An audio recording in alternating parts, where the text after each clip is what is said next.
Welcome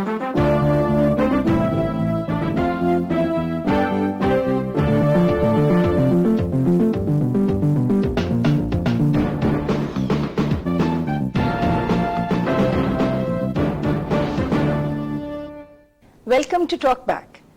TRIPS and the WTO are very much in the news.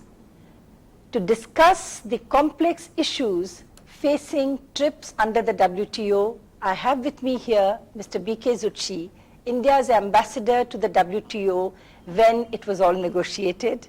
And I also have with me Mr. Sushil Suri, Chairman and Managing Director of Moripun, one of the top 10 pharmaceutical companies in India. Welcome to the program. You know that today there is a lot of apprehension about the affordability of life-saving drugs which are under patent.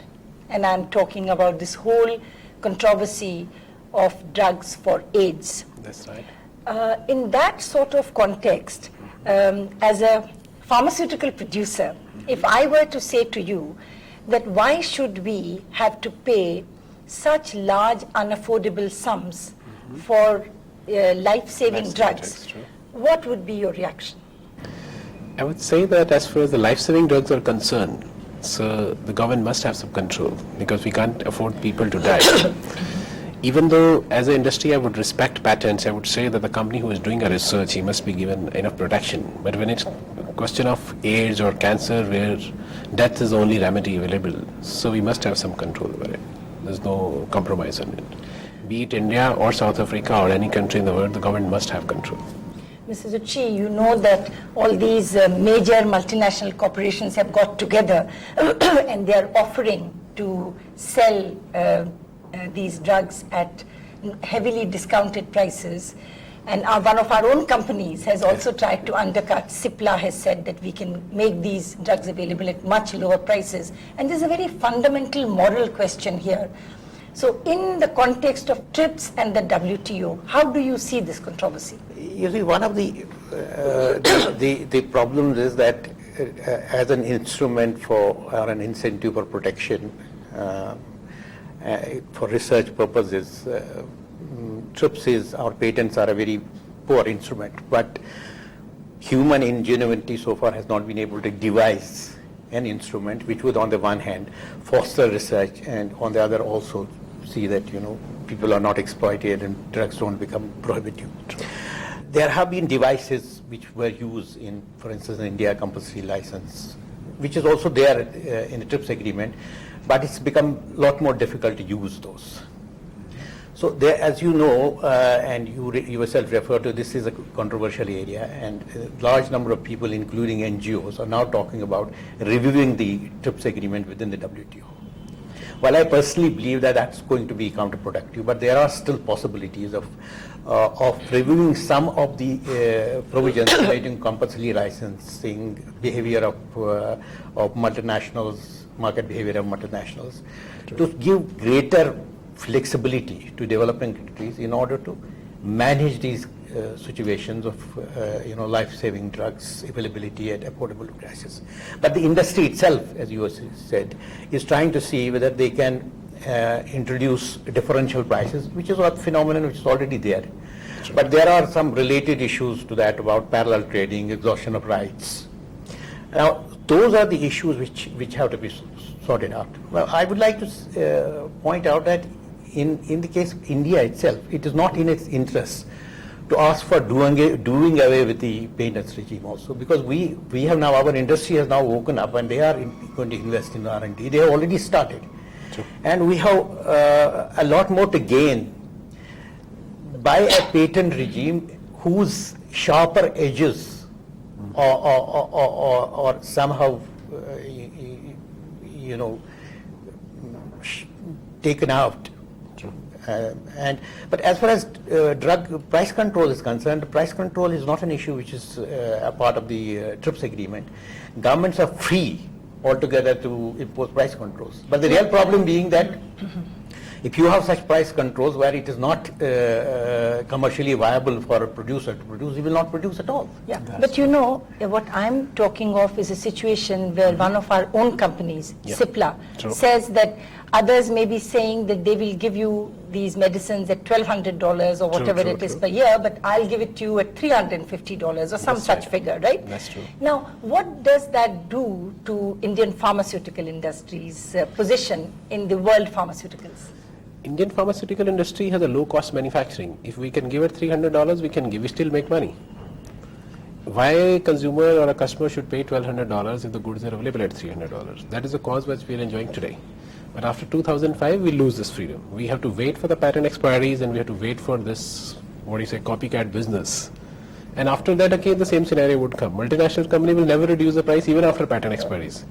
If the generic companies not come, they will never reduce the price.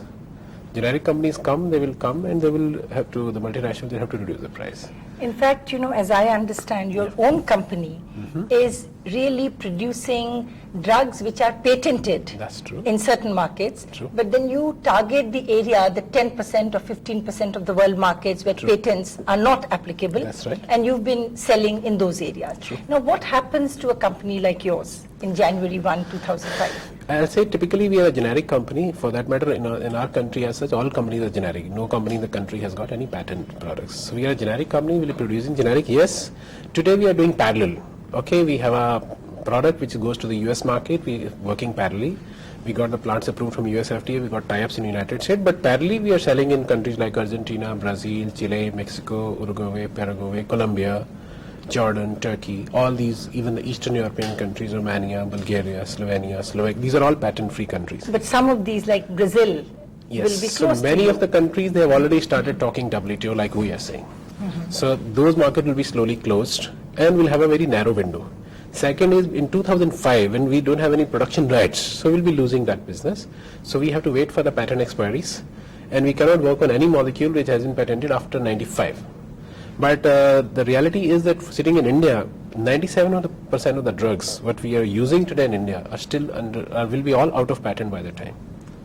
And so 93% of the drugs, only 7% of the drugs will be under patent. So there will be still, you can say, many more products to play with, but certainly we lose one opportunity. What the opportunity what we are gaining, what he is rightly presenting is that what can we gain out of the patent regime? If we have the patent laws available, if we have got the freedom of getting the patents available in India, we will also be going for our own research. We can develop our own molecules.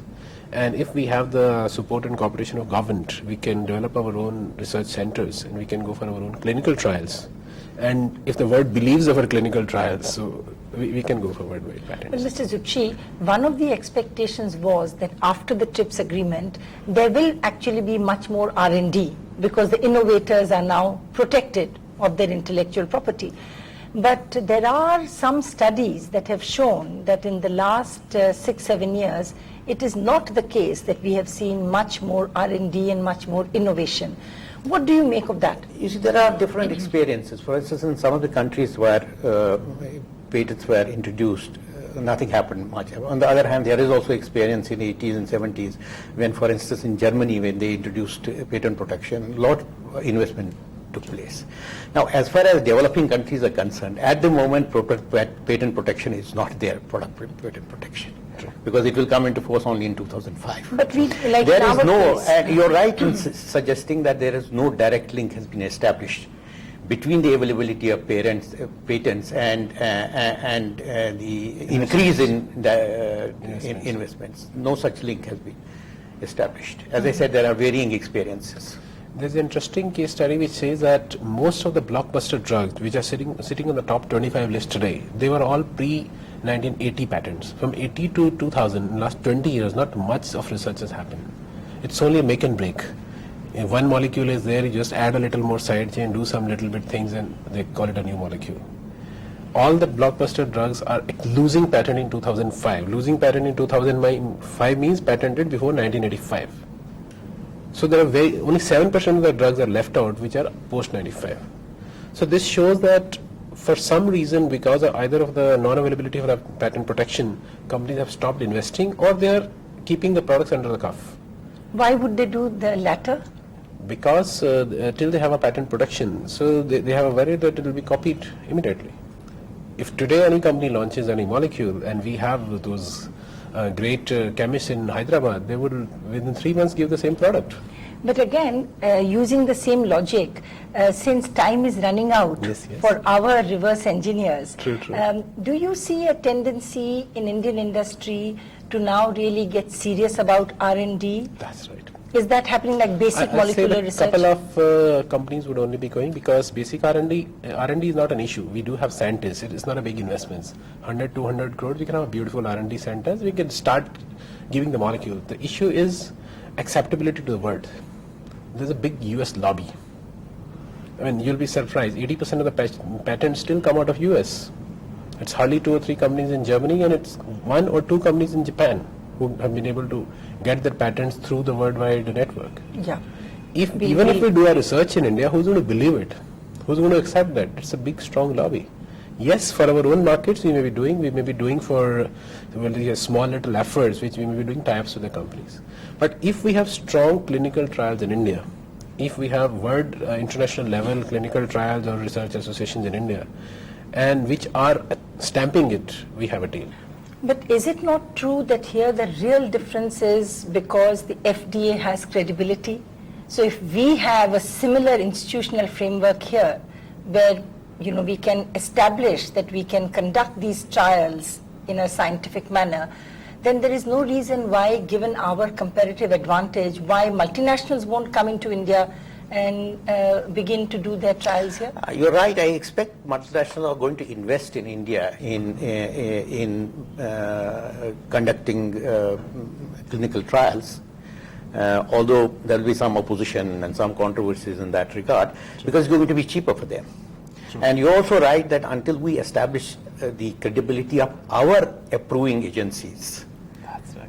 because FDA has a credibility in the world because they are tough and difficult taskmasters, and until our drug controllers and authorizing agencies gain the same kind of reputation, other countries are not going to give market authorization on the basis of trials conducted in India.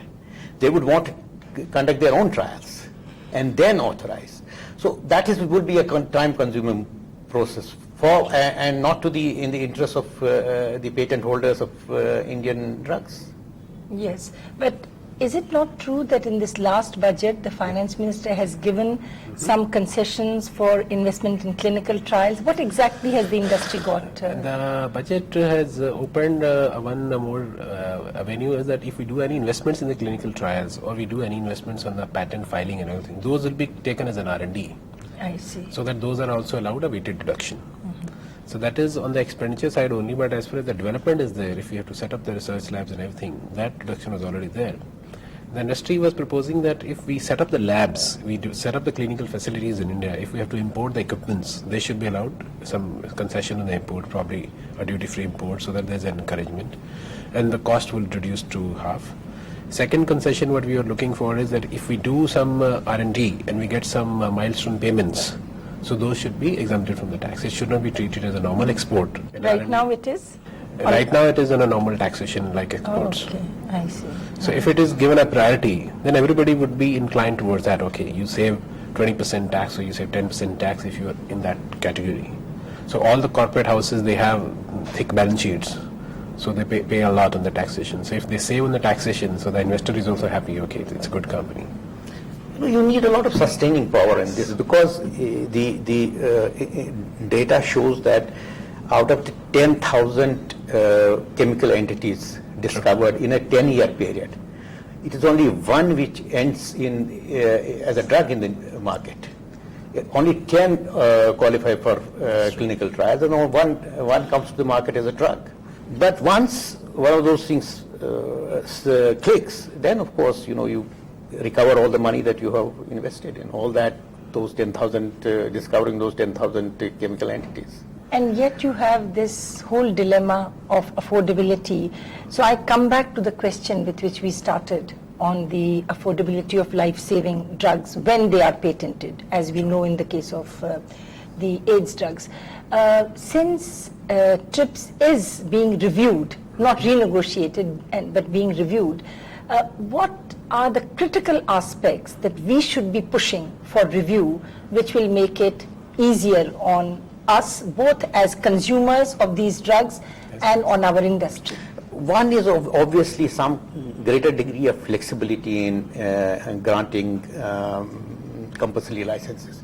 For instance, one of the things that could be done is that WHO itself draws up a list of drugs which are supposed to be life-saving and attending those. And in those cases, perhaps the conditions that are attached now to giving a consideration could be eased. Sure. That could be one of the things that could be done. And when you say compulsory licensing, what kind of compulsory licensing regime? I mean, what happens? You describe a case where there is a patented medicine. We feel, our government feels that this is very important. How do we go about getting compulsory licenses, and what is the cost of that? Compulsory license, what has happened in the TRIPS is compulsory license has got certain grounds, conditions attached to them. And generically it is called a non-authorized license, which has not been authorized by the patent holder. Now, it can be given in national emergencies. You don't have to consult them. It can be given in circumstances where, the market is not being served. So there are large number of conditions. What does it mean when you say market is not being served? Because there is no import. Yeah. There is no import. There is Yes. no manufacture. Yes. The market is not being served altogether. So that's one of the. But the issue is that those conditions are difficult. Previously they were easy. Now we have to craft our law in order to see how the conditions which appear in the TRIPS are so interpreted as to make it easy for us to do. And there are lots of ideas about that which have been mentioned. That's the crux of the matter. On the review, that is what we should do. And one thing can certainly be done by the government. Government can produce those or have them produced for distribution free. True. Then the provisions of the TRIPS agreement will be complied with in regard to compulsory license. If the country, for instance, it may not be possible for India because of the size of the country and the resources required, but the government could have it produced for distribution free because it's not commercially exploiting the thing. So instead of giving, the subsidy to someone to do it, if the government itself has the production of these drugs, Gets it produced, it doesn't have to produce, gets it produced for free for distribution. free distribution. But we can't ask that company to give a discounted price under the compulsory licensing scheme. Since it's a life-saving drug, so you can't price it more than this. By DPCO, we can restrict the pricing. No, if they agrees, after all, this is happening all the time. These are the issues in parallel trade. What is happening is that the same drug is being differentially, priced in different countries. Would you describe the process of when you say parallel trade or parallel imports? What happens in a typical case? No, what happens is that parallel imports is that if a drug is sold in country A, the patent holder has placed the drug for sale in country A. Yes. Then the doctrine of exhaustion of rights comes into being. What does that mean in ordinary English? Which means in English that it has lost control over further resale of that drug. Okay. Yeah. It cannot decide what prices. Now, within national jurisdiction, it's all right, resale will take place. The point is that whether it will go across borders. I see. Because if he is selling the same drug in another market at twice that price, Okay. therefore there is arbitrage available Okay. Yeah. in that market in which he is selling at half the price. Yeah. Okay. In other And now words, he doesn't want that market why he's selling for twice the price. But there is nothing in the TRIPS agreement, nor is there anything in Paris Convention on this particular issue. so technically you're not breaking the law if you do this. If In other words, if Bangladesh imports a patented medicine from a producer in the US and sells it to another country, where that patent holder is selling it at a higher price, If Bangladesh will not be breaking a law. If the producer sells to Bangladesh at half the price as they sell That's to, right. let's say, Mexico, Yes. and then they send back to Mexico, Yes. at the moment there is nothing. Okay. This is a gray area in law. But this is one of the controversial issues. How do we get a handle of this internationally? If they are selling it in India for X price, that is exclusively for India, for actual users. It is not for re-export. So whenever we are also importing anything under government licenses, we always have a condition for actual users. So for actual use, for domestic consumption in India. You see, this controversy in South Africa, Yeah. which has now been withdrawn, that challenge has been withdrawn, is on this particular issue. Okay. Because the AIDS drugs are being imported Okay. by South African government from third countries Wow. at lower prices than they are available from the patent holders. Now, they had mounted a challenge. But because of public criticism of appropriation of this, they have withdrawn the challenge. But at the same time, they've got a deal where the companies came together and said that we'll sell it to you at much lower price. No, Is they will that- sell it to, yeah. but they have not the Yeah. South, as far as I know, the South African government have said that they are not withdrawing their right for parallel imports. Yeah, yeah. So then what do you mean by, what have they done when you say they've not sold? No, they have not. The multinationals have, these drug companies have withdrawn the challenge, saying they themselves don't know how to handle this. I see, okay. Since there are no international rules at the moment on this subject. Even in United States, this is a highly controversial issue because they themselves have, they have also this fear that some of the drugs produced in Mexico are coming to the United States being sold. But on the other hand, they find it that it might be difficult to legislate this out. But looking at it from our perspective, there are 2 or 3 issues. One is that yes, CIPLA has offered it at much lower prices. And here the feeling is that first you get a patent regime in which you give monopoly rights to an innovator. Then they come together and they say, all right, at concessional prices we'll give it to you. Even those concessional prices are much, much higher than what we ourselves are capable of producing it at. Plus, you need a public health system in which you can actually administer this medicine. Isha, the point in that is that they are able to do it because they have not spent any money on research. True.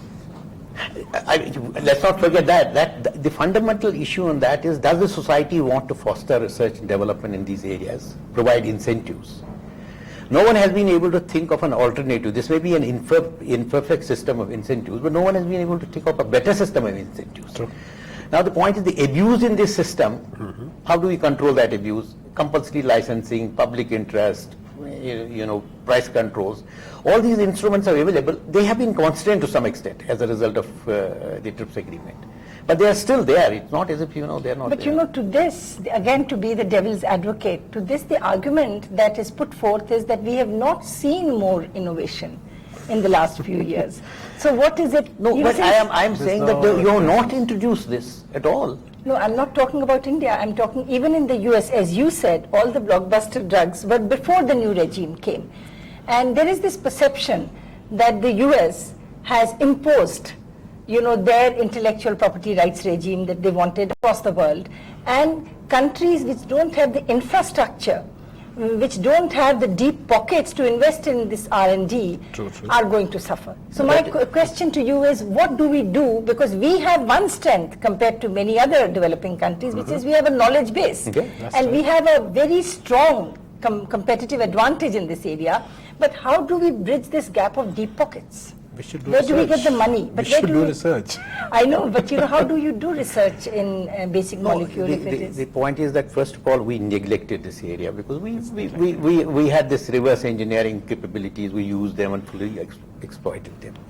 So now that the industry itself knows that this route is getting closed, they still have possibilities of doing it. It's not it's altogether gone, but to the extent that it has been constrained, they have to now turn their attention of doing the development themselves. Now these deep pockets are going to come out of, ultimately the consumer is paying. True. It is the initial, so the government has already provided a set of incentives, and foreign direct investment may come, although again we have discussed it a short while ago, saying that no direct link has been established between the two. As I said, the evidence in this regard is Missing. Is not very clear one way or another. But I expect that there is going to be some difference in investments. I think If the- so. Actually, in our pharmaceutical companies now, strategic alliances with the that's started multinational corporations that are happening, that is a good sign. I think that- there is a one intermediate way that, we can't say that, day one the full-fledged research would come and 2001, 2005 will have molecules start coming. We will start putting up the facilities in place. We may be doing a contract research to begin with. We may not do our own molecules. We have the cheaper people, we have knowledge pool. We may be doing a contract research for the multinationals company who get their products patented over there in their country. So we act as a back house. That to some extent is already happening, no? But not in the new molecules. It is now happening in the new delivery system, NDDS. I see. So we may act as a back house in the beginning. They may carry out the patents over there. Maybe we do develop the basic R&D. Then we sell the product to them. Let them carry out the clinical trials at their place. Or maybe we buy out our research as such. We don't start with those 10,000 molecules what he was telling. We may be starting with, say, a pack of 20. That we do the fine tuning and we do the clinical trials either in India, or we may be hiring a US agency to carry out the clinical trials wherever they want as per the US protocol. So some intermediates would come, the way he's saying, well, we have to start. It's a learning curve. That's true. And since this till date it was a neglected area, so I think anything we comment would be just a judgment. No, among the developing countries, we are best poised Let's prize for that. to Best exploit the opportunities that it has thrown up so many challenges, but the opportunities are there. There are tremendous opportunities for us. So the consensus I see here is that yes, we have been set back temporarily, That's right. but we have all the capabilities of making it in the medium term, and we'll come out stronger than we have been in the past 5 to 10 years. That's right. Thank you. We'll be back same time, same day next week. Until then, goodbye.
Welcome to Talkback.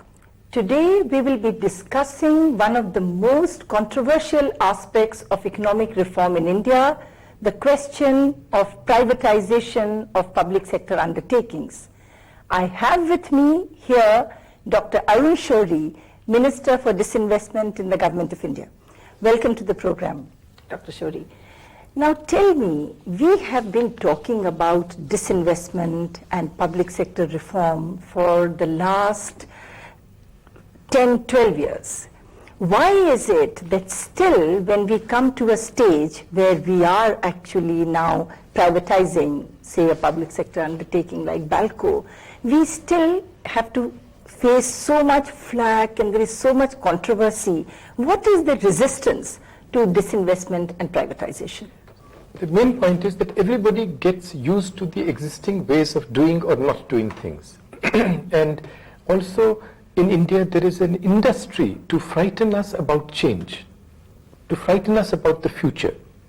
You'll remember when all of us were in college, the Green Revolution had just begun. At that time, a lot of big economists wrote articles, oh, the Green Revolution will turn red. As agricultural land becomes valuable, the rich farmers will buy up the poor farmers will become landless, and everything will end in chaos. Actually, productivity increased, land value increased, it increased so much that nobody would sell his land. But there was a whole industry to frighten us about the future. Now the same thing here. This is the one way to save jobs. But you frighten the poor worker by saying, oh, job chala jayega. There's one other difficulty, and that is that in India it has become a habit in public life, in politics. If you are in power and you do something, I will shout at you. Or where you are in power, you will be doing something, I'll be shouting at you. When and where I am in office and I do the same thing, you will shout and stop me from doing it. That's happening today. I think you're right. For the first time, we have now started talking of privatization, which means that more than 50% of the stock of a public sector undertaking would be disinvested by the government, which means that the control will go from the government to professional management or the shareholders. So could it be that it is this sense of losing control, losing patronage, that is worrying people more than anything else? You are right. Instead of seeing that this is the one way to save jobs and to revive the companies, all sorts of great theoretical objections are raised, and certainly many people, not just let's say ministries, but for instance managers of public sector units, they feel, oh, a new management will come, so my job will be will be uncertain. So all of them become votaries of suddenly discovered principles in these matters. But in such a situation, is it not better to create a system in which once the cabinet has decided that such and such public sector undertaking, let us say Balco, which is going to be privatized, that at that point you take that unit out of the ministry which is looking after it and you put it either with the Department of Disinvestment or with the Ministry of Finance? You see, this is a proposal that has been made many times, and many other countries which successfully did privatization actually took the enterprises out and put them somewhere else, for instance in some trust, yes, or in a holding company, or with financial institutions. Or you can make give them to units of the government which need funds and say, you see, you will get this much funds, the rest you can raise by carrying through this privatization. But in India, that has not been that decision has not been taken, and I feel that if you raise that problem today, it will become another problem if you raise that proposal or push it in any form. So at the moment, you just have to go along, take everybody along the way things are. That certainly sometimes helps, sometimes it slows things, but there is no alternative to it at the moment. You see, many economists feel that today our civil aviation sector is really holding back the growth and development of the rest of the economy. If we are talking about exports, competitiveness, we really need to have a very competitive civil aviation sector. Now you have a civil aviation ministry which is going to decide whether you should have competition, whether Air India should be privatized, whether other airlines should be allowed in and not. So don't you think that we are all made to wait until the Civil Aviation Ministry is persuaded by the government to do this? That is one way of looking at it. The other way is to actually, it may well be that it is only the catastrophic consequences of not doing these things in time, when they become vivid enough to the country, then the case for privatization and converting public sector enterprises into joint ventures will become more evident. I mean, Air India is a classic example. We always talk of it as our crown jewel or the great Maharaja. In fact, it's been reduced to a marginal airline. It's very sad to say this, of 23 planes with staff of 18,000 people to service and fly them, 18,000 people. But if you talk of privatization of Air India, bringing in aggressive partners, people say you are selling the country. And in fact, I'll tell you something even sadder. We think foreigners or others are waiting to grab these enterprises. I know from where I'm sitting that actually you have to try your level best to interest others to put in equity in these enterprises. You will recall that when Mr. Inder Gujral was Prime Minister, he had not only publicly stated in India, but also in Singapore, he had made a statement that the Tata Singapore airline proposal was being considered, and he was very confident that we will have another airline. And then, we were not able to do this. So today, the first proof that this government means business is BALCO. Yeah. Otherwise, when you say we are going to do it, people keep their fingers crossed and wait and see whether you will be able to or not. So now let me ask you on BALCO. But that's a very important point. I think you are absolutely right. There is an announcement fatigue in the country and elsewhere. All governments in India should now focus on delivering on what they have already said. I am therefore not greatly enamored of vision statements and of great announcements of decisions that have been taken, or of new laws which are being passed or which are proposed to be passed. It is better to do things and to deliver on those. And that's what we are certainly focusing on, not go on having new decisions, but implement the ones that have been taken and do that with determination. Now, let me ask you a couple of questions on BALCO. One of the criticisms that you have faced is that if you look at the valuation of assets, it's over 1,000 crore, and of course you have gone through a transparent process of getting bids and all, but isn't this selling the family jewels to a private unit for much less than the amount of the valuation of the assets? I'll tell you, in my view, having studied these enterprises, these are not family jewels, these are bleeding ulcers. And in the case of valuation, this whole question of, as you know, as a distinguished economist, for going enterprises, you do not value physical assets. You value the potential income and profits from that. All the assets of the company contribute and result in that net income flow, which you then discount to the present value. That's what is done. But I insisted, because of all this ill-informed criticism in India, that yes, please do valuation by all four methods, including value the physical assets, even though that is not relevant to the sale of an enterprise. But that was also done. Part of the problem of the government, why you do not get public support, is that these things are left to ministries and only members of parliament, but they are not disseminated.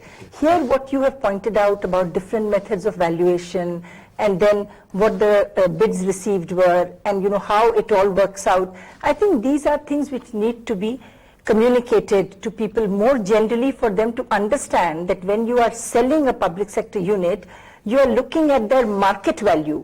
The buyer is looking at what he's going to get out of them, discount the present value, as you say.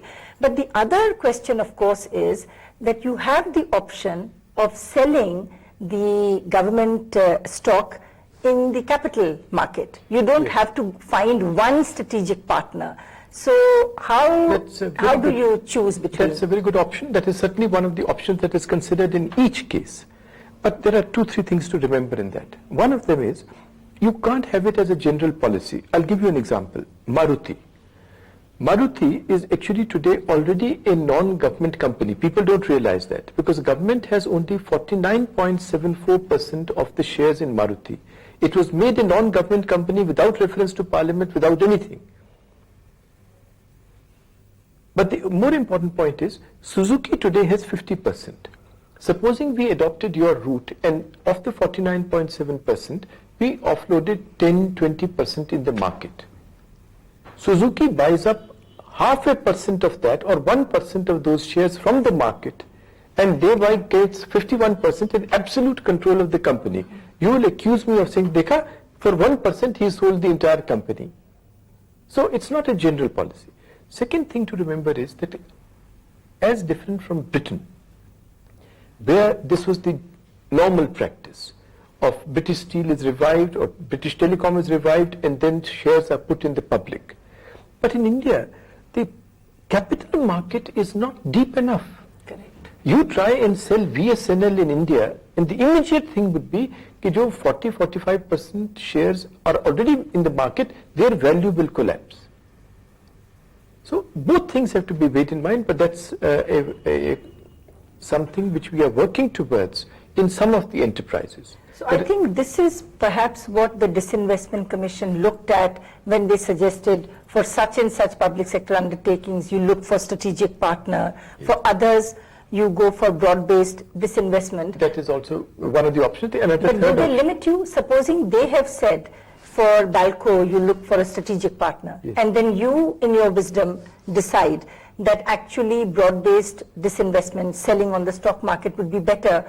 Are you constrained by the recommendation of the Disinvestment Commission? It is an advisory body, and it should be an advisory body. It's always good to have a brain outside the body also, but certainly the cabinet takes all factors into account, and one of the very important factors is the recommendation of the Disinvestment Commission. In fact, I have been very encouraged by the fact that the discussions in the Cabinet Committee are so open, and distinguished ministers changed their views during the meeting. And in fact, in one case, for instance, IPCL, the Cabinet itself changed its own publicly announced decision when we brought new facts to their knowledge. So that's a good process. It's a learning process, and nobody should think that, the government's prestige is involved because, yesterday you said such and such thing, now why are you doing something else? Correct. Now, one of the major apprehensions in all these cases of privatization really is what happens to labor. You somehow think of the state, the public sector as the protector of the ordinary worker, and now you have a strategic sale and you have a private sector unit. What sort of precautions have you taken in the Balco privatization to assure the labor that their interests will be protected? First point to remember, Isha, is just see, between 1991 and 1998, not a single company was privatized like this. Correct. But public sector employment went down from 2.1 crores to about 1.8 or 1.9 crores. Nothing to do with privatization. Not one job was lost because of privatization, but because the companies were less and less competitive. Second thing is, today in Balco you take, the power consumption of Balco is almost 50% more than of Hindalco, even of the public sector company Nalco, because it is using a 1960s obsolete technology. Now, supposing you continue this and the finances of the central and state governments disable governments from keeping these units alive, you are naturally going to get into great problems tomorrow. So bring in aggressive partners, thereby save the jobs by modernizing the plant and so on. And a third thing is that when you do this, try and persuade the potential bidders. Look here, it's in your interest that these clauses protecting workers' rights are introduced. And you have been able to. Yes, we've done that. For instance, it's been provided that there will be no retrenchment for the first year. In the case of Balco, in fact, the management said we will not have retrenchment ever because we are thinking of expanding the plant. Admittedly, this plant has more labor than it requires, But instead of throwing them out, we will absorb them in the expanded plant or in ancillary units. Second, we provided that in case you ever have to retrench, then you will please ensure that the VRS at that time, the voluntary retirement scheme benefits at that time, will be at least as generous as prevail at the time of privatization. So such clauses have been built into the shareholders agreement, and a default on any one of them will be regarded as a serious enough default for the government to have the right to purchase back the shares of the new management at 50% of the price which was paid by him at that time. This is there. Yes, in the shareholders agreement. We have put it in there. Now tell me, were you surprised with the developments at the state government level? That was a new one on everyone. First of all, it was something which had never been in the whole debate and discussion. And do you see this coming up in different ways as you go ahead with more privatization in other states? Of course, the state government, as you know, kept changing and trying to discover new reasons, because every reason it would give would not stand scrutiny. So in the end, they said, oh, tribal lands have been given over. The fact of the matter, Ishar, is that actually the land becomes no less tribal than it was. After all, the company has been working for years. The same company is working. There's not 1 inch of land extra that has been given to them. Second is that in Chhattisgarh itself, when the Supreme Court was, when this matter was put to the Supreme Court, we gave them a list of 30 firms, private firms, not even firms in which government has a 49% equity, as in this case. Private companies have been given mining rights and other kinds of rights in Chhattisgarh, in tribal land, in scheduled areas. So these are just afterthoughts. And I feel that this kind of, actually, one of the persons who has been saying that tribal lands have to be opened up for development, and tribals cannot be kept, as the person said, as museum pieces. Do you know who the person was? Mr. Jogi, the Chief Minister of Chhattisgarh, in an interview to Outlook magazine in the issue of December 25, 2000, you will find him saying this. No, really? Yes, that's true. But tell me, when you go through this whole process and all the procedure of disinvestment, do you not take the state government in confidence? Why should it be that at that later stage, the country should see this tamasha of state government versus... Unfortunately, that's a reflection of the current political condition in India. It's not a question of somebody consulting or not consulting anyone. The state government was kept informed. In our view, they say no, but all meetings with the BALCO managers, with the BALCO trade unions, the physical inspection of the plant by 4 or 5 potential bidders were all organized through the state government. But I feel that these making everything a political football is going to cost the country very dear. The world is not waiting for us to solve our problems. Time is not waiting. Other countries with a singular focus like China are going ahead and doing exactly these things. When you have loss-making public sector undertakings, you can try and privatize them. But why are you privatizing profit-making public sector undertakings? What is your answer to that? That's a good question. See, firstly, when you bring a company to a loss-making state, please believe me, nobody wants to touch it. Why should he touch it? Why should he pay you to take over your headache? He wants to start a company, he might as well start to put in $100 million and start a new company. Second is that in profit-making companies, many of the so-called profits are illusory profits. In many of them, it's because the government has a monopoly that you can set the prices of the product, and thereby you make a profit. The third thing I really tell you is a serious matter. We have found this in the case of modern foods also, in many other cases.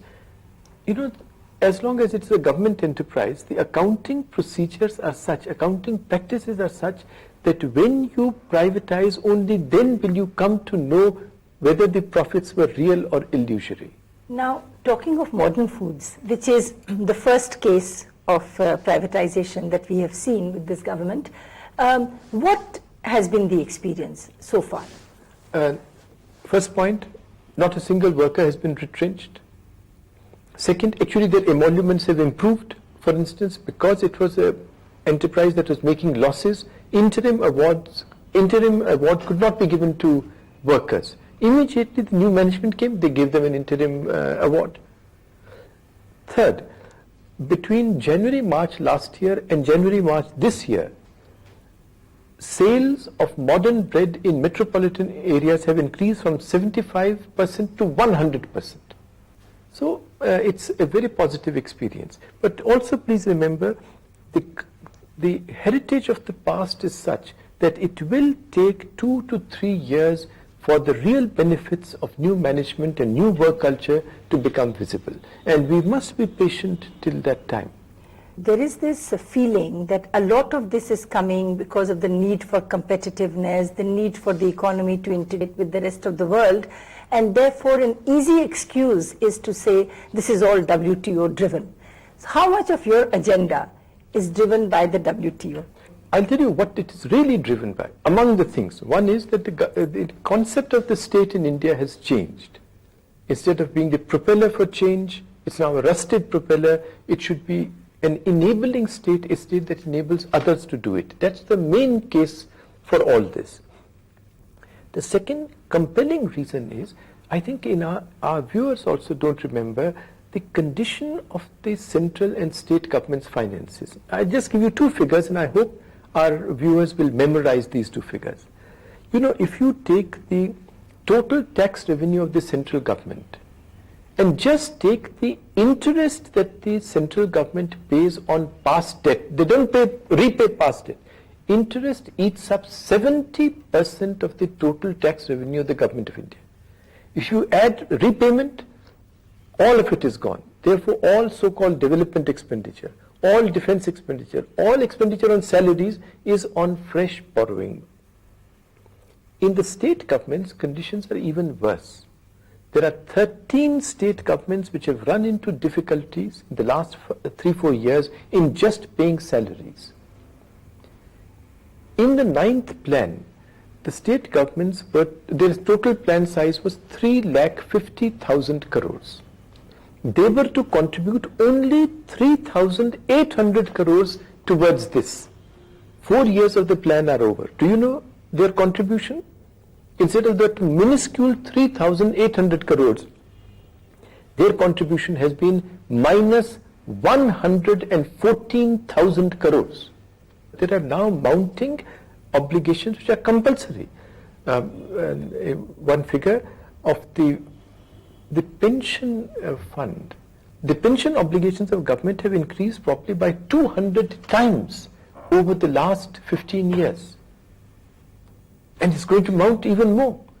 With this kind of a financial situation, to think that governments, state or center, can keep alive these institutions on sort of artificial respiration, there's no oxygen left.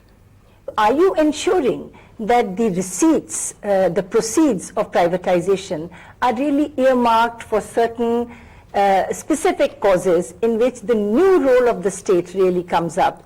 Yes, the finance minister has announced that in the current budget that yes, up to the first 5,000 crores which would be used as additional expenditure on primary health, primary education, drinking water, and then the rest will be used for other things.